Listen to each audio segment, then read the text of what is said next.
The first apples hit the ground long before harvest officially began. Every autumn, the orchard floor turned into a carpet of bruised fruit. Some split open the moment they fell. Others carried small blemishes, a scar from a hailstorm, a soft spot from a late frost. Nothing a supermarket would ever accept. By the end of the season, thousands of pounds of apples would never leave the orchard. Most became compost. Some fed the deer that slipped through the fence line at dusk. Many simply rotted where they fell, sinking slowly into the wet Washington soil. Daniel Carter stood at the edge of the tree line, watching workers load trailer after trailer of rejected apples toward the compost pile behind the barn. 19 years old, quiet by nature, he had spent most of his life watching things other people rushed past. Everyone else saw waste. Daniel saw something waiting to be made.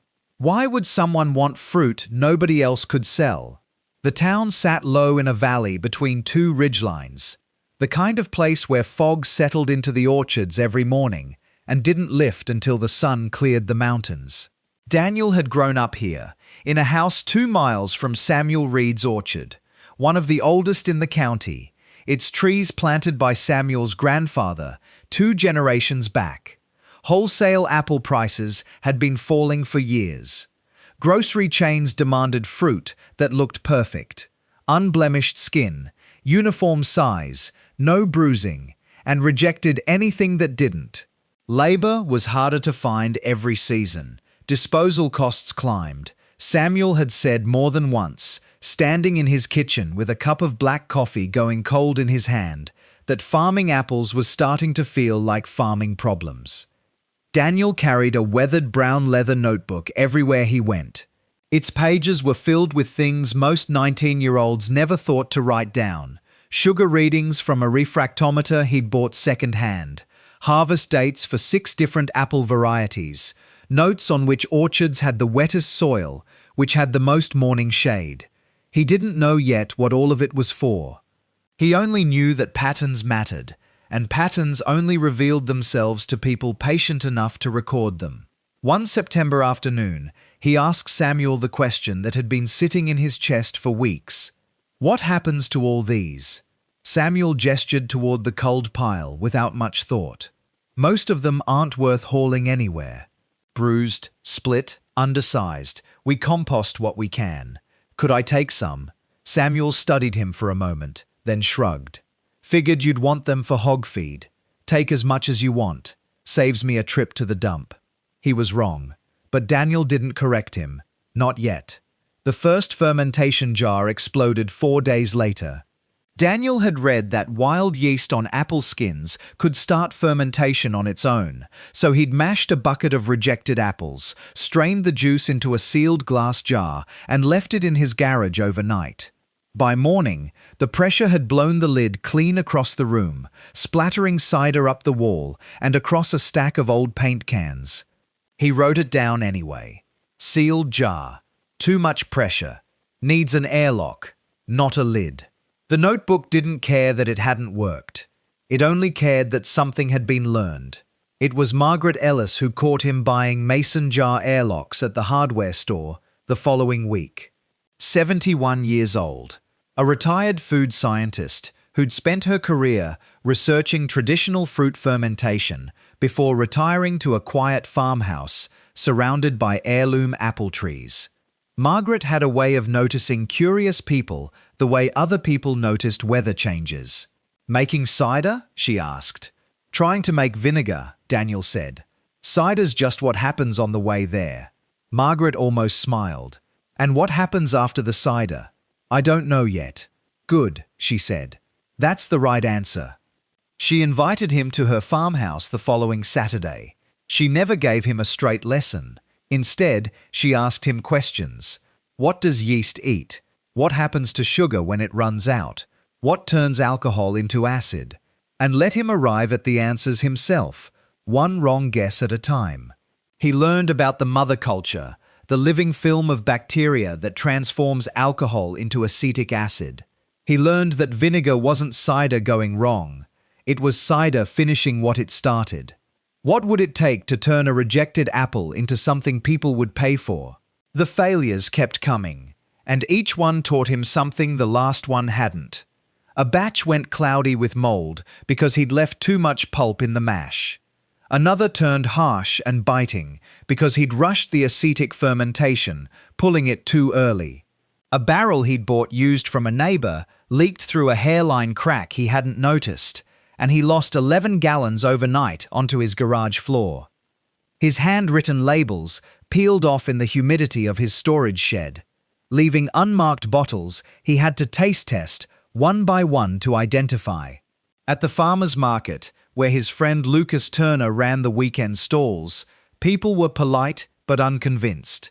"Rotten apple vinegar," one man said, half laughing. "That's a bold pitch." "They're not rotten," Daniel said quietly. "Just rejected." Some neighbors joked that he was collecting garbage. Others assumed he'd lose interest before spring. Daniel never argued with any of them. He simply kept driving to Samuel's orchard every week, kept filling his truck bed with bruised and wind-fallen fruit, kept writing in his notebook by lamplight until the pages were soft at the edges from handling. Lucas was the one who finally pushed him toward better packaging. Glass bottles instead of old jars, a clean handwritten label with the words Carter Orchard Vinegar pressed into recycled paper. "People taste with their eyes first," Lucas told him. "Make it look like you believe in it." Daniel started believing in it, a little more every day. The notebook was starting to fill with fewer failures and more small, hard-won successes. Would anyone besides Daniel ever believe rejected apples were worth this much effort? The turning point came on a cold Saturday morning when a local chef named Rosalind Marsh stopped at Lucas's stall, tasted a spoonful of Daniel's latest batch, a small batch apple cider vinegar aged 4 months in an oak barrel, and went quiet in a way that made Daniel brace for criticism. Instead, she asked to buy every bottle he had. "This has real depth," she said. "Most commercial vinegar tastes like acid and nothing else. This tastes like the apple is still in there." It wasn't much money, 12 bottles, but it was the first time someone had chosen his vinegar not out of curiosity, but because it was genuinely good. Daniel wrote the date in his notebook, underlined twice. It was the first entry in months that wasn't about a mistake. Margaret, when he told her, only nodded slowly. "Now you know what you're capable of," she said. "The next part is doing it again. And again. Until it's not luck anymore." The following season, wholesale apple prices collapsed further than anyone in the valley could remember. Orchard owners who depended on selling to grocery distributors found themselves unable to move lower-grade fruit at any price worth the labor to pick it. Samuel Reed's own books showed red for the first time in a decade. Daniel was ready. He'd spent the winter building proper fermentation tanks, refining his ratios, testing acidity with instruments Margaret had helped him source second-hand from a shuttered food lab. When the harvest came in and the rejected fruit piled up faster than ever, Daniel didn't hesitate. He offered to buy it, not for pennies, but for a fair price that gave Samuel something he hadn't expected: income from apples that used to cost him money to throw away. Instead of becoming waste, ton after ton of bruised and wind-fallen apples became barrels of aging vinegar. Daniel's small operation, still run out of his garage and a rented shed behind his parents' property, suddenly needed help. He hired 2 of Samuel's seasonal workers to sort and haul fruit during the off months. Samuel stood one afternoon watching a truck loaded with culled apples pull away from his orchard, not toward the compost pile, but toward Daniel's fermentation shed. "For years I thought those apples had no value," he said quietly, more to himself than to Daniel. "Just something to get rid of."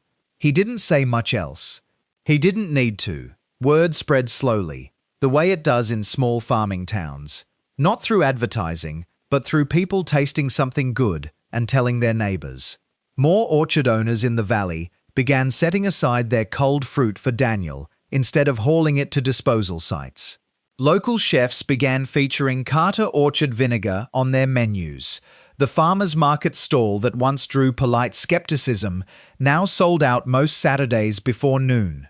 Food waste across the valley's orchards began dropping in a way people could actually measure. Young people from nearby towns started showing up at Daniel's shed, asking to learn the fermentation process the way he'd learned it from Margaret, through questions, through failure, through patience. The town that once joked about a boy collecting rotten apples began looking at their own culled fruit differently. Waste stopped feeling like an ending. It started feeling like an unfinished ingredient. If you've ever looked at something everyone else had given up on and thought, "There's still something here," tell us where you're watching this from, and let us know if you've ever been in a situation like Daniel's, where nobody believed in what you were building until you proved it, one small success at a time. Several years later, Daniel walked through Samuel Reed's orchard during harvest, the same rows where he'd once watched trailers of rejected fruit roll toward the compost pile. The scene looked different now. Workers still separated the fruit, but not into sellable and waste. Now it was market fruit and processing fruit. Both carried value. Both had a buyer waiting. Daniel still carried his notebook, though its cover was cracked now, its pages swollen from years of handling. He didn't need it as much anymore. Most of what it once held he now carried in his hands, in the way he could tell a batch was ready just by its smell.